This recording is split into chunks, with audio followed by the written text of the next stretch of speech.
هلو هلو هلو، ازيكم يا كتاكيت؟ يا رب تكونوا بألف خير وبصحة وسلامة وسعادة. تعالوا النهارده أول حلقة من حلقات أسس كيجي مع إيزي.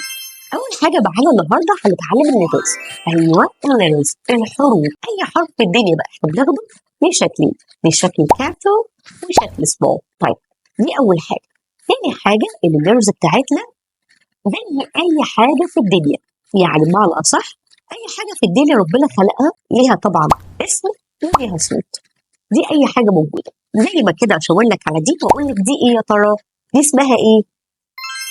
برافو شطور، اتس كات او قطه. برافو.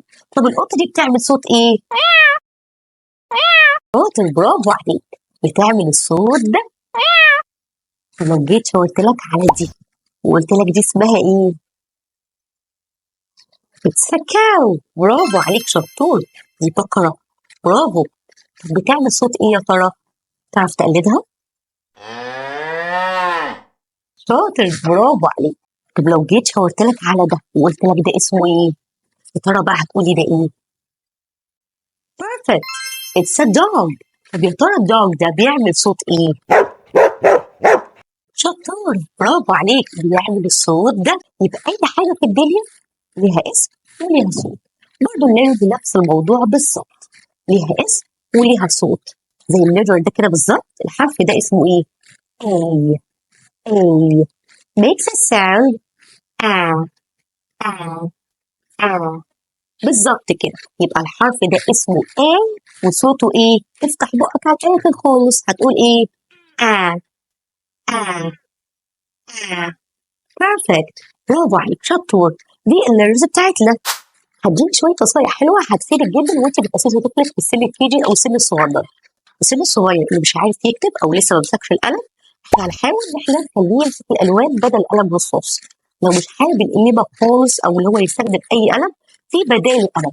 زي مثلا اللعبه الخاصه باللي هو بنعوده على الكتابه، زي ما بتجيب ملح طعام والملح ده بنلونه بالوان طعام، وبعد كده بنخليه يكتب بصوابعه، وفيما بعد بنخليه يكتب بالقلم الرصاص او قلم جاف، اي قلم بيحاول يكتب بيه. ده البدايه. لكن بعد كده هنخليه يمسك القلم بس عن طريق الالوان الكالرز. بلاش نمسكه القلم الرصاص ونخليه يمسح كتير كل شويه. دي اهم حاجه. تاني حاجه هنخليه يمشي على تريس اللاين او النقط الموجوده في الحروف. ما خلوش يكتب الحروف خط لزق، لا انا لازم اخليه ان هو يلون الفراغ اللي في الحروف، وبعد كده نخليه يمشي على النقط بالظبط. واهم حاجه ما نكتبش اولادنا كتير، يعني ما نخليش الطفل يكتب الحروف بطول العواميد الموجوده في الكراسه، ما خلوش يكتب الصفحه كلها. لا، دي اكبر غلطه بتعمليها لابنك. امال هتعملي ايه؟ هتخليه يكتب الحرف في 3 مرات او 3 سطور بعد اصح. السطر الاولاني، السطر الثاني، السطر الثاني.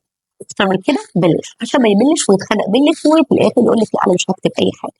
اهم حاجه كمان احنا نراعي الدايركشنز، ايه الاتجاهات بتاعه الحروف. لو الطفل اتعود من دلوقتي ان هو يكتب الحرف بشكل صحيح وبطريقه صحيحه هيريحك فيما بعد. هنعمل ايه في الكورس ده؟ بعد ما تشوفي الفيديو اللي احنا شايفينه دلوقتي هنعمل 3 حاجات دلوقتي. اول حاجه ان انت هتشوفي الفيديو اللي موجوده على اليوتيوب. بعد ما تشوفيه وتعلمي ابنك اللي احنا بناخده بالظبط، بيتابع معاكي على الواتساب مجانا. ايوه مجانا، مظبوط كده. في جروب اسمه هنأسس كيجي مع ايزي. الجروب ده موجود على الواتساب. احنا مهمتنا ان احنا نتابع طفلك، يبقى يوميا بنتابع طفلك في ميعاد محدد، وبعد كده واحنا بنتابع طبعا بنقفل الجروب عشان نقدر نصحح وننتبه لكل تاسك بيعمله طفلك، وبنقيم طفلك كمان في النطق بتاعه او في طريقه واجباته او طريقه كتابته. طيب تاني حاجة، بعد ما بنتابع طفلك خطوة بخطوة، احنا طبعا هنتعلم الليترز، هتعلم ان احنا ننطق الحروف صح. بالتالي انت هتبعتي فويس او فيديو بنطق طفلك، تمام كده. وبعد كده يا ست الكل هتعملي ان انت هتتابعي معانا خطوة بخطوة، وهنتعلم كمان بعد ما نتعلم الليترز خالص هنتعلم البلندنج ما بين الحروف.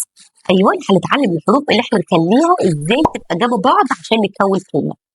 الطفل بعد ما يتعلم ان هو يقرا كلمة من 3 حروف، بعد كده هيتعلم يقرا كلمه من 4 حروف، وبعد كده هنزود الليرز اكتر عشان يعرف يقرا كلمات بشكل اطول. طب بعد ما يقراهم، وطبعا ده عن طريق السبان، عن طريق اللي هو يستهجى الحروف جنب بعض. بعد ما يقراهم هيتعلم معانا اللي هو يقرا الكلمه باسرع ما يمكن، وبعد كده هنخليه ان هو واحده واحده يقرا كلمه كلمه كلمه لحد ما يقرا جمله.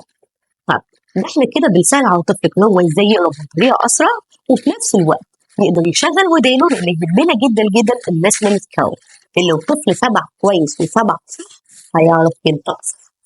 استنونا بقى ان شاء الله في اي حلقات ايزي، ونشوفكم الف خير، مع السلامه.